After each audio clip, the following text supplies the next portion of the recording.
The other day, we heard a shocking news report of 10 police personnel and a civilian driver losing their lives after Naxals blew up a multi-utility vehicle carrying them in the Chhattisgarh state of India. It was the seventh vehicle in a convoy of 7 carrying security personnel in Aranpur police station area of Dantewada on Wednesday afternoon. They were returning after an anti-Naxal operation. Some captured Naxals were also with them, it is said. The blast was carried out using an IED containing an estimated 40 kg of explosive material. Visuals from the spot showed a huge crater across the road at the blast site, almost 10 feet deep. The MUV was completely destroyed in the blast.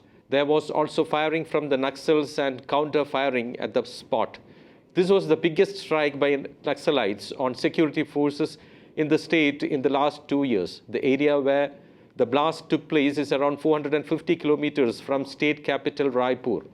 2 years ago, the highest number of casualties occurred when 22 security personnel died in a gunfight with Maoists in Bastar. The deceased security personnel belonged to District Reserve Guard or DRG, an anti-Naxal unit of the state police. Out of the 10 deceased personnel, 8 were residents of Dantewada district, while 1 each belonged to neighboring Sukma and Bijapur district. Some of them had joined the force after quitting Naxalism. The DRG personnel are mostly recruited from the local tribal population and Naxals who have surrendered in the Bastar division.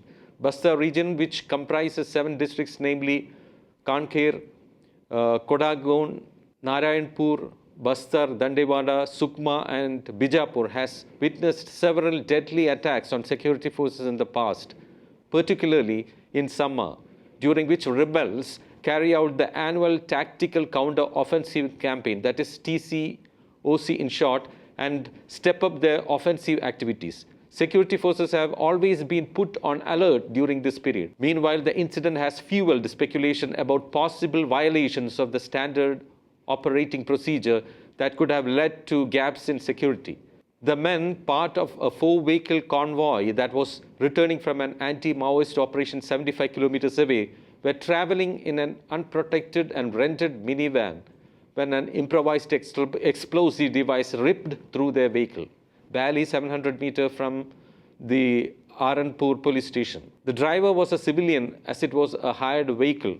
Hiring vehicles is risky as there is a possibility of leaking the information of secret anti-Naxal operations. A police official said the crater on the road suggested that the Maoists had dug a foxhole to plant the explosives at night. Now the question raised is how this could happen undetected so close to the Aranpur camp. A former police official said the troop movement in an open minivan appeared to have broken protocol, especially because of the apparent absence of an advance recce by a road opening party. First and foremost, the movement of the security forces should never be on vehicles on that road. It should be on foot or bikes, but if Jawans were going on the road, there should be a road opening party or ROP to sanitize the road, he said. The basic aim of the road opening party is to remain on both sides of the road so that the IED could not be triggered and prevent the Maoists from ambushing the team. But apparently there was no road opening party on that road, according to him. Experts believe that there was also a lack of human intelligence. Matters were made worse by the lapses in following protocol. This is seen as sheer carelessness.